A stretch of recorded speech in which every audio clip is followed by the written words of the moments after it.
Assalamu alaikum and good morning to you all. And thank you to our esteemed panel for being with us today. I'm sure the audience is filled with entrepreneurs who want to hear what you all have to share. My name is Fiona Farha Kirubi, and I'm an entrepreneur, and I am a co-founder of the first Islamic finance consulting firm in East and Central Africa called OWL Consulting. Now, our session is titled Investing in the Islamic Economy, and today we will find out what funding opportunities exist and how does an entrepreneur tap into these resources. Now on stage we have Gopi Kanesanilingam, I'm sorry, it's a tongue twister.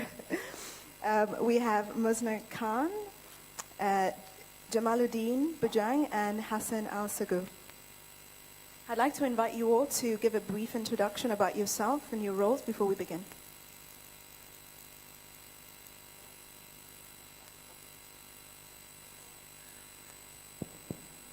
Hello.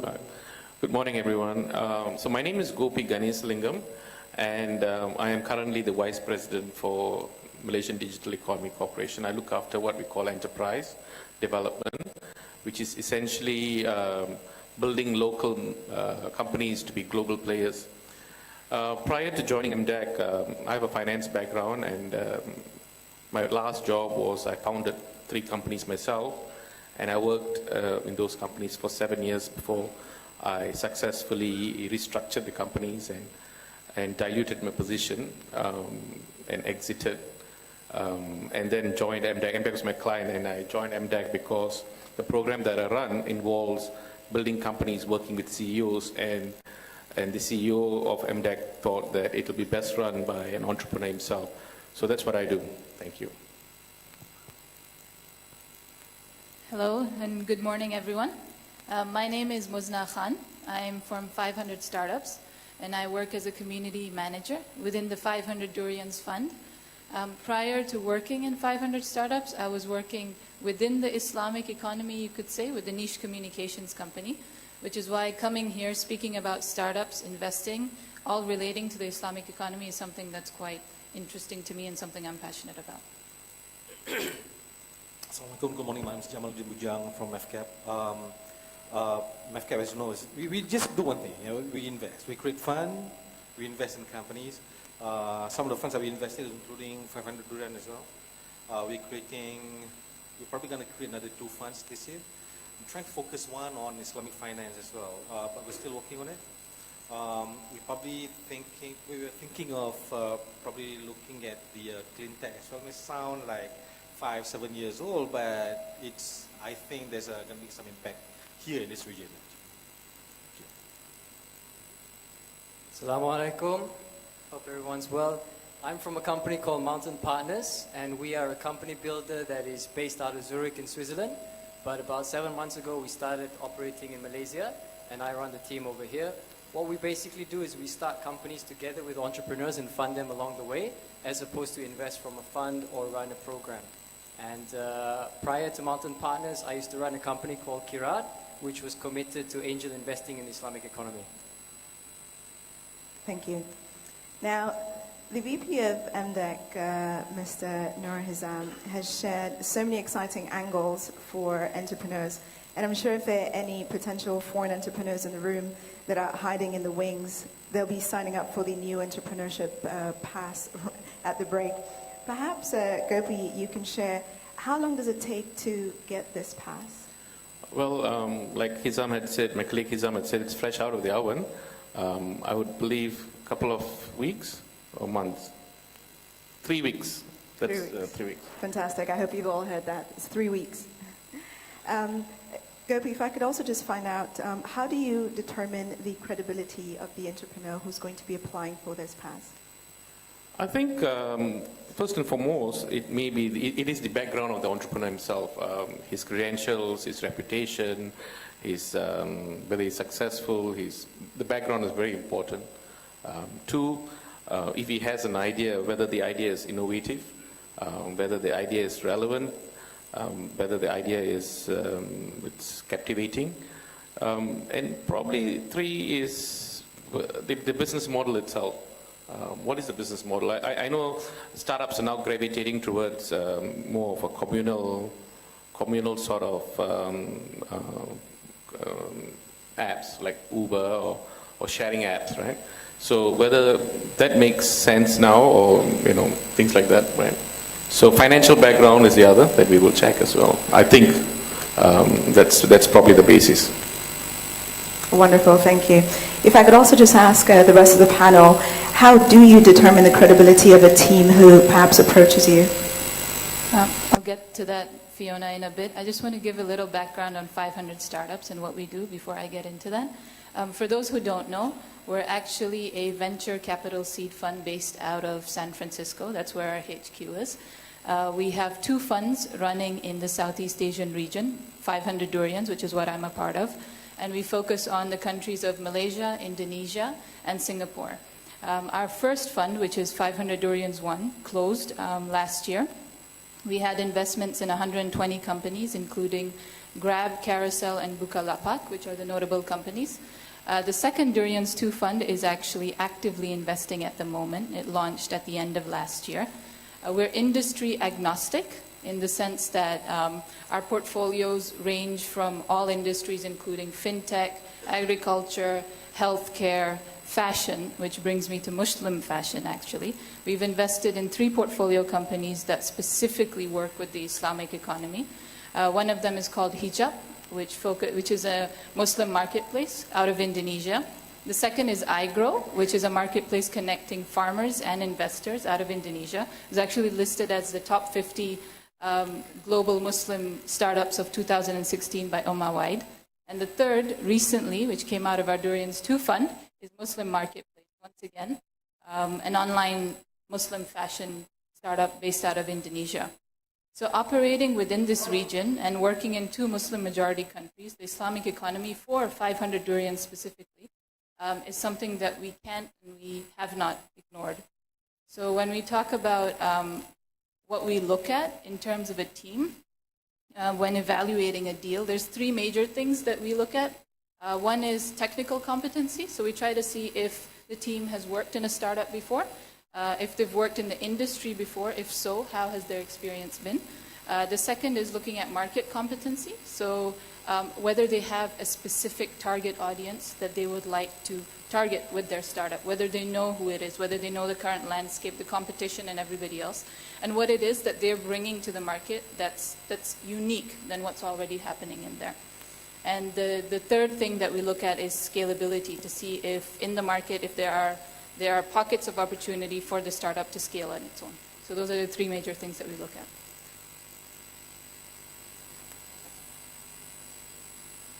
Okay, on our side, what we would do basically if we're evaluating talent, statistically within our portfolio, we found that the best success comes from people who are not risk takers, but people who take action. So that's something that we look for. And how do we evaluate that? We evaluate that essentially from their track record of projects and companies that they've been involved in prior to this. And if they pass that mark, we find a way where we can actually work together with them on some kind of initiative or support without commitment yet, and then see how they work together with us and take action and grow momentum. Because really building high growth tech startups is not an easy thing, and you need to find people who are persistent, people who can work well together. The second thing that we look at from a perspective of the team is diversity of skills. We know that we can't have one person doing everything, and you need to find people that can work together with each other and play to their strengths. So those would be the 2 things I wanted to share with regards to that. Thank you. I think we all probably have the same answers. I think this question is naturally divided into 2. The thing that we answer here is probably just more focusing on early stage companies. Correct. That's why you talk about the entrepreneur's background, what have gone through, the product, the market, and all that is very important. But it's less relevant for companies that have grown up. If you're already raising Series C, for example, you already have the track record and all that. Right. So again, the way we look at companies within the earlier stage and the later stage might be different. Of course, it's just as risky because you've been raising Series C, Series D, they're different type of risk. Series A, B is probably slightly different. We have to rely more on the entrepreneurs more than anything else. There must be a lot of trust. In our own experience, we have, things started off very well, but, after a while, things don't between the investors and us, and also among themselves as well. We have cases where companies just have to close down simply because the partners couldn't work anymore. So it's a lot of, when you put money in the early stage companies, you're talking you're taking a risk of not just about the business and the market and all that, but also, the dynamics between the entrepreneurs, and investors. Yeah, it's very important. It's very tricky to evaluate startup companies. Look, we can put all the formulas. We have all the, past experience. We can still get it wrong. Of course. We can still get it wrong. Of course. It helps to have a framework, however. Thanks so much. Jamaluddin, if you could just keep the mic. Next question for you is perhaps you can share with our audience today who may not be familiar with the different types of investors that exist, who get involved at different stages, depending on their firm's strategy, and to help them understand better who and when it is best to target these different investors. Not really. Can you repeat the last part again? To help the budding entrepreneurs Right. to understand better who and when to actually target these investors.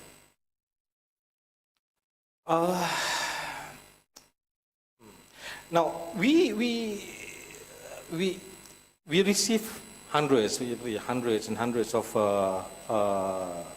deal flows in a year between our various funds. We just call them. I mean, look, 500 have done the first fund. 120 odd companies, and that would have come like in the thousands of deal flow that come to them, and we go through each one of them. Of course, we have several filters.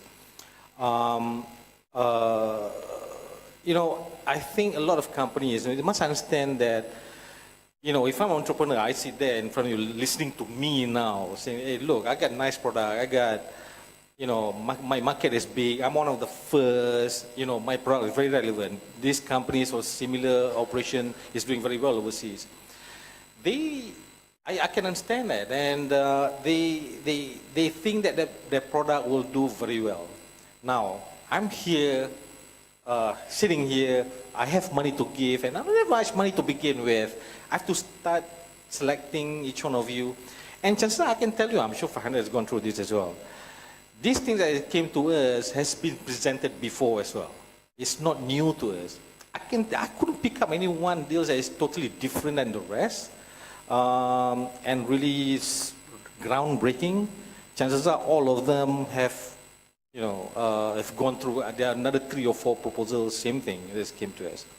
Our job now then is to really look at the entrepreneurs who can really execute that, and that is why when we look at the entrepreneurs, we want to look at people who have done. If you're serious entrepreneurs, chances are you got the big tick there, right? If you're not, chances are you'll bring it down to the same as any other, entrepreneurs. Your product is no different than the other guy who came and see me 2 weeks ago. You're probably getting the same market information from one source anyway. Again, it's, like I said earlier, it's quite difficult to choose. And, sometimes we have to look. I also notice this as well, because some entrepreneurs, they present it in a very convincing way, but some don't. That does play, A big role. Yeah, some factors as well. Again, but bottom line, we want to look at as a basic. We want to look at the product, whether the product is disruptive. We want to see whether the management can execute. That is very, very important. Scalability mentioned by that's very important, because your market must serve not only local market but also foreign and also different types of products. And we want to look at the exit, and that's even very important. If I put in money in your company, I have to exit within 3 to 5 years, right? Who's going to buy my shares? If I sell it back to you to buy it, can we agree on the valuation now? or some sort of formula. And finally, the valuation has to be right. Now, we have few companies came to us recently, as recent as a month ago, looking for next round of funding, came to us. And they have raised money before, 2 years ago. And if you notice, valuation back then, 2 years ago, was quite hot. Yeah, the market was quite hot. Of course.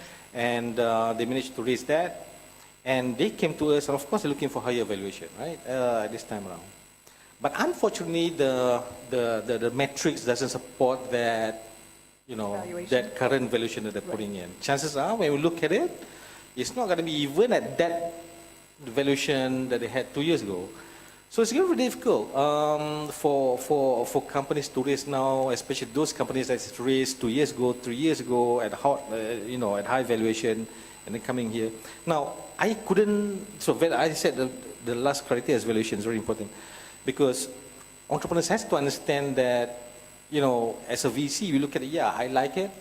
I can like everything. You probably have a lot of tick boxes, but your valuation is not attractive. So we have to work on that valuation thing, And one thing I noticed though, another thing I noticed is a lot of entrepreneurs are not prepared to get diluted. You must understand, you're taking money from other people who wants to sell it back to some other people after that, right? And that asset has to be transferable. Right. It has to have a value. We have to build a value. Now, if you're not putting in on that much money, yes, I know you're putting in other resources, ideas and all that, right? But at the same time, you must remember you are taking money from other investors, and you must be prepared to get diluted. And unfortunately, a lot of entrepreneurs, when they think it's dilution, they're thinking of, oh, my stake now down from 70% to 70%, 50%. That's dilution. That's not dilution. If you're down from 70 to 50 and your valuation is higher, when you net it off, you still probably make about 65%, which is good.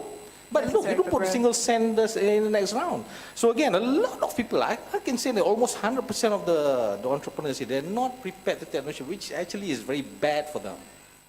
Your company can go down because of that, because you cannot raise a new round. Wonderful. Thank you so much. If I could ask Hassan to just expound on this, what is your take on what startups need to focus on? Now, I, for example, have noticed that, especially with startups in Malaysia, they base their achievements on how much funding they have managed to get, as opposed to more key issues. If you could just expound on that. Sure. I think in response to that point, right, what a startup should focus on really depends on which stage of the venture they're at. And I think that what I'm going to do now is I'm just going to touch on what is the key focus per stage. So if you're an idea stage startup, then your key focus is basically trying to generate usage, right? You need to generate usage of your idea or solution so that it proves the point that it is solving a problem which it set out to do in the first place. When you're at the next stage of your startup where you can consider yourself seed or go to market, your focus is actually finding a business model where you can get people to transfer value for that usage. And therefore you start generating cash flow, and now you're actually a business, right? You're not a charity, you're actually generating cash flow that can sustain the development of your idea. And then when you move past that, when you're, say, a growth startup or you're a Series A kind of startup, you're actually focusing on expansion and scaling up. So how do you identify opportunities for your startup to go into new markets? How do you expand within your existing market, maybe with value-added services and so on? So it really depends on which stage you're at, and when you're trying to find focus, you have to do a self-assessment to understand where you stand currently. The other thing is, on the point about valuations and funding, I mean, let's not say that it's evil, okay? There is merit in it, right? The fact that you've got someone to put money behind your venture means that other people believe in it, not just you and your mother, okay? So it does have some merit in it, but if you treat it as a vanity, that's the only thing that's important, then I think that's where it goes wrong. And when we speak in the context of the GIE is a such more diverse and rich economy where it's not just about revenue, profitability, and valuations. You're looking about social impact. Are you creating something that people are using in many parts of the world? If it's so brilliant, can it be accessible to many people? So there's so many different aspects that we have to consider, and I think the starting point is self-assessment of where you're at. Wonderful, thank you for that. Muzna, if you could just share, what are the first steps in seeking out and applying for a startup accelerator? So I'd just like to add to a couple of those points that Hassan and Jamaluddin mentioned before I get onto that. It's great, Hassan, that you pointed on the specific stages of the startup and what it is that they need to focus on, which was the same question that you had pointed out to Fiona. What we do at 500 Startups is we focus on early stage startups, so generally on seed investments. And while funding and valuations, and like you mentioned, it's a big hype in Southeast Asia at least, are important, and that's what helps you expand, there's two things that we believe in that can also help. If you focus on those, everything else will get right. Which is, one is obviously the product, to have a product market fit, to make sure that you have customers who are going to use it. And the second one for you to focus on, apart from the product, is to be able to make sure that there's user-centric metrics that are in there that you're monitoring on an ongoing basis. Things like your customer acquisition cost, if you go into specifics, how many users are using it, the traction that you have, etc. If you monitor these values, the lifetime value of a customer, churn, etc., retention levels, if you monitor the amount of people who are using your product, and if you monitor your product to see whether it fits the market, funding and everything else, at least I believe, will come with it. So if you focus on those two, everything else will come together. In terms of the steps for the Startup Accelerator program, right now in Southeast Asia, the program that we have focuses on growth and growth marketing. Okay. And we do have an accelerator program based out of the Valley, out of Silicon Valley, which is a 4-month program for any startup wanting to go to market. They receive mentorship, guidance, and sit with like-minded startup founders within our office for 4 months, and the strategies and everything else is developed from there. But within Southeast Asia, which is where I'd like to touch up upon, is where we have a growth marketing workshop that takes place over 2 months, where we sit down with startup founders, whether they're in their go-to-market stage or growth stage specifically. We go into their Google Analytics accounts, we brainstorm with them and try to analyze what other ideas they could realize to expand their product or to get more users onto their product. So that's the accelerator program, you could say, that we're focusing on in Southeast Asia. Okay, wonderful. If you could also perhaps share one or two of the largest exits that you've had to date? One of them would be from our own portfolio companies, would be in terms of unicorns that we have within the portfolio company. The famous one is Grab, which is valued at $1 billion and above. The second most recent that would be fresh on mind in terms of mergers and acquisitions would be Kudo, which was actually acquired by Grab to accelerate their mobile payments section. Right. Gopi, if I could just rope you in following that. Those are 2 successful exits shared by Muzna. However, there's a lot of talk in the marketplace that Malaysian companies are not good enough in the region, and other remarks to that effect. What would you say to that?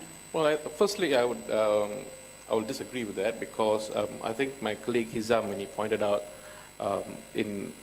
there were 14 IPOs done in this region in ASEAN, and I believe there was, out of the 14, 7 came from Malaysia.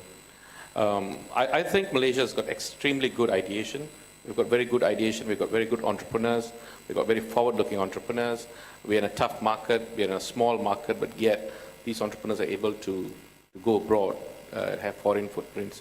So I think what we lack is visibility and branding as Malaysian companies, and which is something that I do at my program at MDEC and GAIN, is to bring these companies out and give them the necessary visibility that they need. Visibility could be in any form, in form of coming out in the press or in the news, or very strategic speaker positions, and these companies need that. And that's something that MDEC is doing, is to bring these companies out and to give them the visibility. And we see the traction now. We see a lot more companies. We see our export numbers going up. We see a lot more mergers, acquisition coming through. With the recent focus in ASEAN market, we are seeing a lot of partnerships coming through from the US, from Japan, coming into Malaysia to look at partners to expand into this region. Great. Hassan, if I could just start off with you, and I'll ask the three of you to answer this. Perhaps as a learning exercise, you can share some of the example of companies that did not work and why. So some failed cases, because I'm sure we can learn from this. No, I love this. I love this because people like to talk about the successes and we overlook the failures. There's a lot more learnings in the failures than there are in the successes. So that's a great question. Thank you for giving us the opportunity to share. Okay, what are some examples that I've seen? The first one is husband and wife team can be a very challenging thing. I'm not saying it doesn't work, but it can be very challenging because you will either see the business suffer or the relationship suffer, and as the investor, it's really an awkward place being in the middle, right? So that's one thing I would say. However, what you do see in successful husband-wife teams, let's take Fashion Ballet for example, or PictoChart for example, right, is down to the fundamentals where people know who is the alpha and what is your key strength in this team. And any team that fundamentally follows this will be successful. But with a husband and wife team, it is a bit more challenging, and I've had one of those issues in the past. Another issue that we've had is part-time founders. This, in my opinion, does not work. You have to be...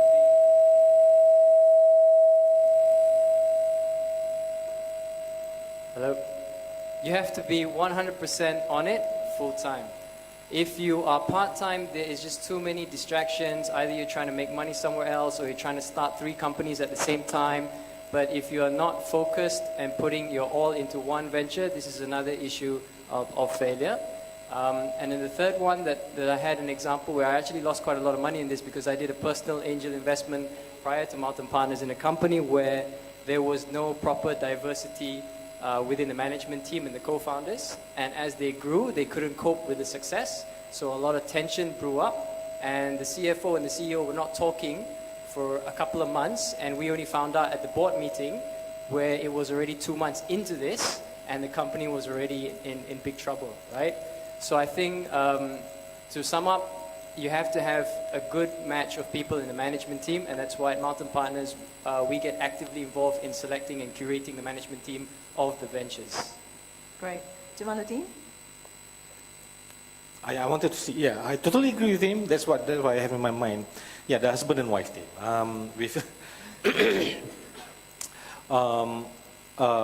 It's not just husband and wife, but also partners that seem they went to the same school, they started as business together, then can still fail. Yeah, husband and wife team can be very, very, very sticky. We have in my previous company, we have one company exactly like that, and not just husband and wife, and you know, the family members also running some of the key divisions in the partner. And there is one, and when I was in this company a few years ago, there's one company which we already approved at the IC level, and we want to invest, and the entrepreneur wanted to appoint his daughter to become the CFO, and we said no because she's still new, maybe she can start at a lower level, but he still insisted on it, but we couldn't let it happen, so that thing breaks off. So I think you know, entrepreneurs has to understand relationship can be difficult to manage even within a company, you know, even more difficult for an outsider like us to manage that, you know, so they have to be aware of that. You know, then they, you know, that business has to be institutionalized. Cannot be a family business anymore. I think again, a lot of entrepreneurs don't realize that. They say, you know, I'm going to last with this company, and you know, my son will take over and all that. You know, in this age, you know, it's not going to be that anymore. You must be able to develop the company, make it as an institution, grow the value, because you yourself can also exit. Right. Well, hopefully in those cases, it's just the business that failed and the relationship is still intact. If you could perhaps give us some ideas as well. I agree with what's being said, but I think generally if you look at failures, or not necessarily failures, but setbacks, it would fall under three main categories. So the first one would be product, which is not necessarily a failure, but it could set the company back. Continuing with a bad idea in that case, when you know that there's no user traction, the product isn't working, it's not scalable in the market, but for the sake of continuing with it, you go ahead with it. That can take away a couple of months from you, which is considered years in startup life. The second would be founder fit, which is something that both of you actually touched upon, so I won't go into that. Founder disputes can arise, and that can set a company back, and possible failures can occur from that as well. And the third that I had was, I've forgotten, but when I come back to it, We'll come back to that. I'll touch on. It was a really important one. Not to worry, just let me know when you do remember. Gopi, just very quickly, I noticed that the partnerships that you have with the co-working spaces, that there were 3 at the moment. Are you looking at expanding that? We are, but just before that, I was going to cover just a couple of points here. Sure. As a founder myself, 3 startups, one of the things that I like to say is the relationship is very important amongst partners. 2, I think it's also equally important, the founder plays a role in bringing the whole thing together, and he has to have the right team, the technical team. And sometimes you have very good technical team, but you don't have someone who can articulate the proposition that fails. Sometimes you have a fantastic founder, articulates very well, but he doesn't have a team that can execute. So we've seen a lot of failures as well because of the combination. It's not right. So I just want to add to the point is sometimes the founders come with a lot of ego because they build the company, and because of the ego, they stay on for too long. Because the growth of the company comes to a stage where you need different kinds of people, different kinds of personalities to run the company, take it to a different level. You can see it in Microsoft, you can see it in some of the big companies, but when it comes down to the smaller companies, we can't let go. And I think that is something we need to learn to change. And coming to your question, yeah, we are definitely looking out for more co-working spaces, more partnerships, definitely, a lot more. Great, More the great. merrier, but it comes with certain criteria. So yeah, if they fit the criteria, we're more than welcome to. Fantastic. I just want to mention that this point will be expanded on during the next session by the co-founder of Code Army. He'll be discussing the lean startup methodology. So if you're thinking of stepping out, I suggest that you don't. Hassan, I'll start off with you. What are the key areas of investment for you right now? And we'll just go down the panel. Okay, globally, Mountain Partners, our focus is on 3 sectors: e-commerce, fintech, and technology security. But for Southeast Asia and Malaysia specifically, what we're now bullish on is fintech, but more specifically fintech and Islamic finance.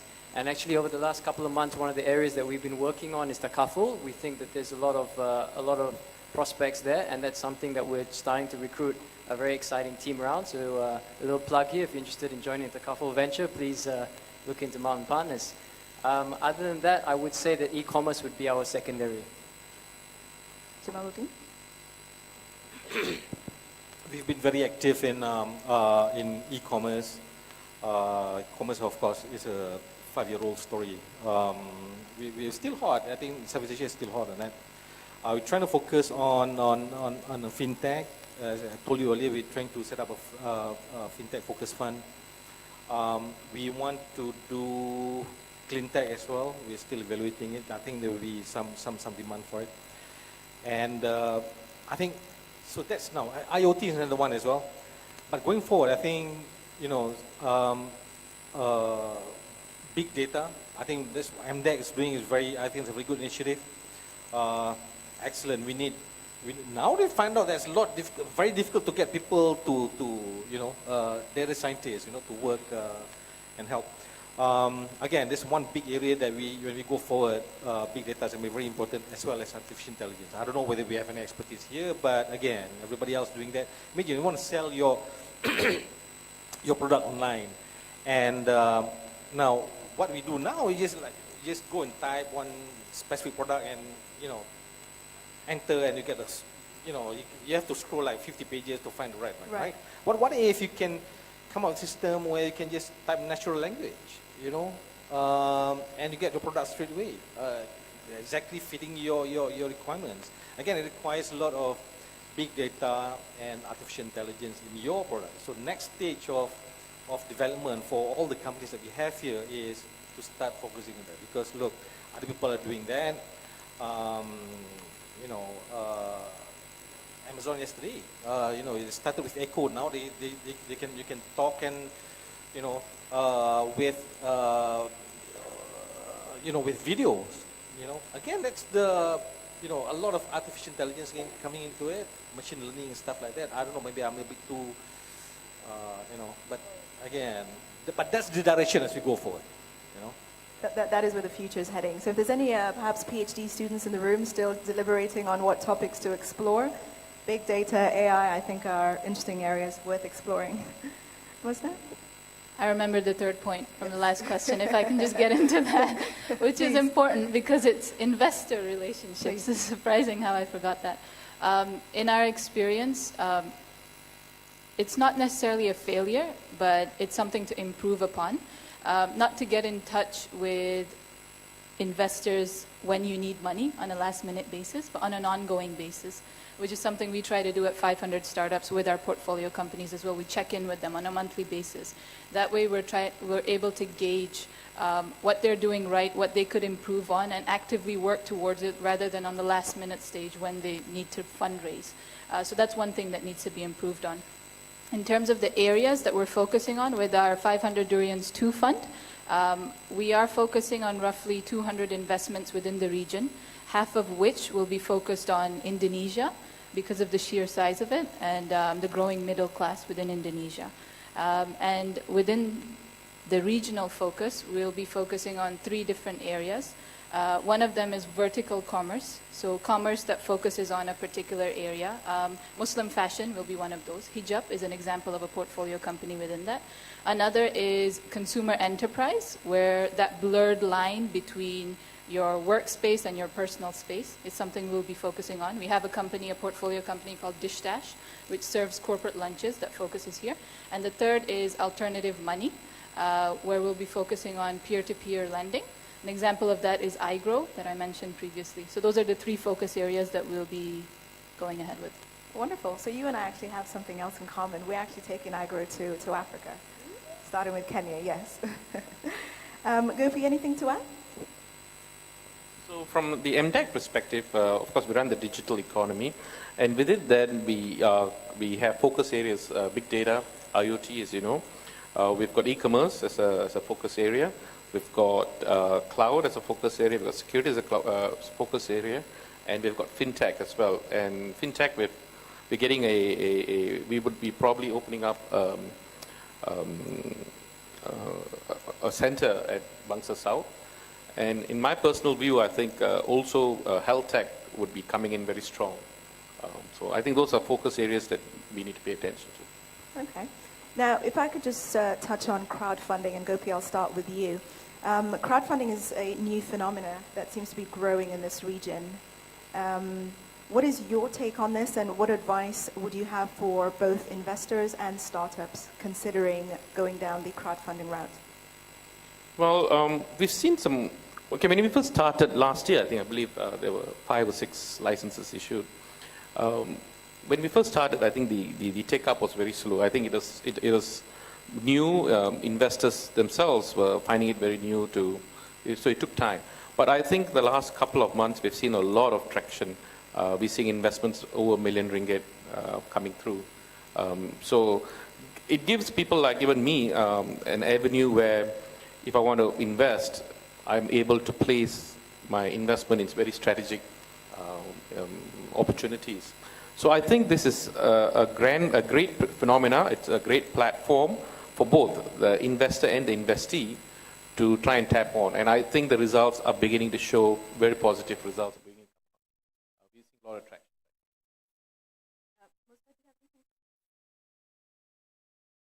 I'd agree with Gopi. We have some investment platforms in Malaysia as well, for example, a platform called Kitchen, that provides so it's something that depending on your strategy, an alternative form. Now, to just conclude before we open up the floor for questions, later this afternoon we'll be having a select group of entrepreneurs who will be. What advice can you give them in preparing? Maybe I could start off with. I think first thing in any kind of pitch is you need to know your audience, and if you're pitching to investors, you should understand that a lot of the basic facts and market things are something that they would generally understand quite quickly. And what you want to do is use your time wisely to focus on the unique aspects of your pitch, maybe slightly specific on your product, as well as how you plan to acquire customers. And then that should help you, I think, put forward a stronger pitch. Yeah, same thing. Don't go beyond 5 minutes. I think at 500, they usually for like 3 minutes, right? In your demo days. Yeah, don't go beyond 5 minutes. You really have to be very good at presenting your ideas. You know, the projections, the expectation, and what's the product going to be like, all in 3 to 5 minutes. Don't go more beyond that. Don't talk about yourself so much. We probably know, but we can talk about that later. But your product, how you're gonna, how the product is going to be successful. Yeah. Right, now we've actually allowed for 7 minutes, so perhaps the No, organizer that's too long. That's too long. should revise that. Thank you. If I could then just open the floor now.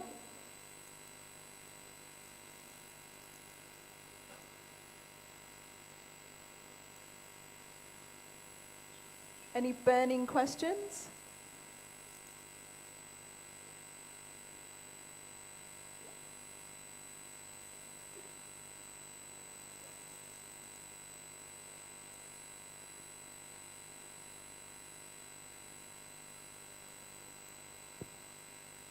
Hello, my name is Izaz. I'm from a startup called halalmoney.my.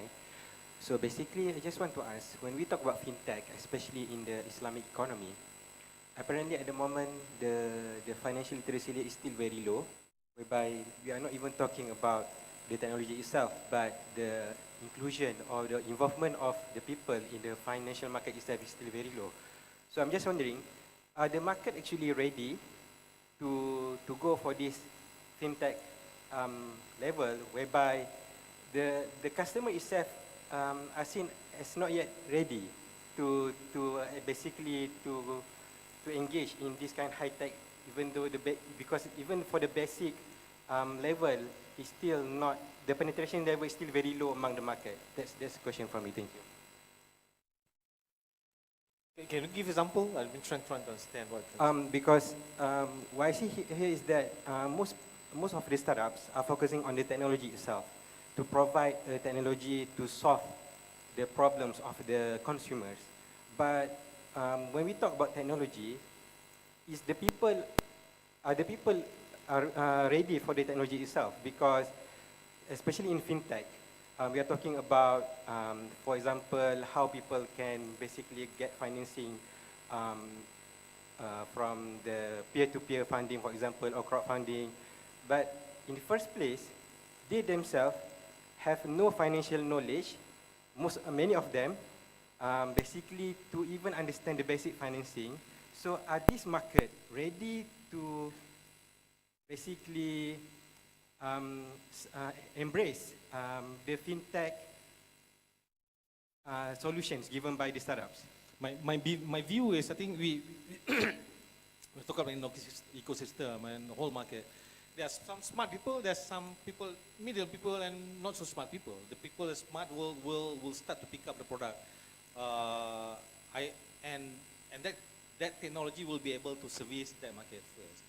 I think with the assumption that the whole market don't understand, I think maybe a bit maybe we're generalizing a bit. Especially in the fintech space, I think the most important thing, we all don't want to go to the bank, right? Who wants to queue in a bank and make special one small payment? If you have a product which prevents me from going to your bank, I can just do it on my phone, which we have now, right? It's good. That product can easily be absorbed by the market. But I think on the other side, because fintech is very regulated by the central bank, by the, you know, and this is where I think where the problem is, you know, whether, the question is whether the central bank is ready to open up certain products or certain services, certain, because they're looking at the bigger picture, you know, they're more worried about flow of funds from between countries. You know, we at the micro level probably don't see that. We probably said, hey, look, I want to make transfer. But as a country, as an authority looking at the bigger picture, we're talking about in the billions or probably trillions worth of, and it affects a country, right? So again, it's something that whether the central bank is willing to be open enough, and we all be limited by that move, by that decision. Again, that's my view. I don't know about this. I mean, I agree with some of those points. And if what you're facing right now is this dilemma in your mind, I think one of the knowledge areas you want to look into is product market fit, because that will teach you to see whether there's potential for your ideas, right? Because it doesn't matter what expert tells you, but what's more important is what customers tell you, or potential customers. Now, from my perspective on fintech and Islamic finance, I would say that there's three pockets. You see, you have enablers, you have disruption, and you have also greenfield. Now, if you're talking about enablers, the market is ready for it. You're basically telling people that products and services that you're getting in Islamic finance can now be reached out to you in a better way through technology, through online distribution, then that is ready. If you're talking about disruption, there's a lot of inefficiencies that's happening in current existing products and services that needs to be changed. And I think the people will welcome that if you can demonstrate clear value. But if you're talking about greenfield, you're trying to bring like robo-wealth advisory for Sharia-compliant counters to the unbanked. Of course, there's going to be some time in that adoption. There's going to be some education process. So depending on where you feel about starting a venture, you should pick something that's more accustomed to your patience level or your commitment. Because if you go for that greenfield, it's going to take time, brother. But if you want something fast, then focus on enablers.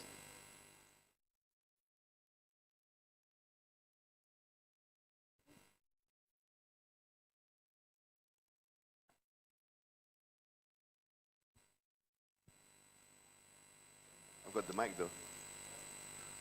Yes, please. Just the topic is investing in the Islamic economy. So we've got funds in front here. So we talk about 300 funds, for example. When you put in 500 million, what is the size of the fund now after 3 or 5 years compared to when you invest in other verticals or technologies?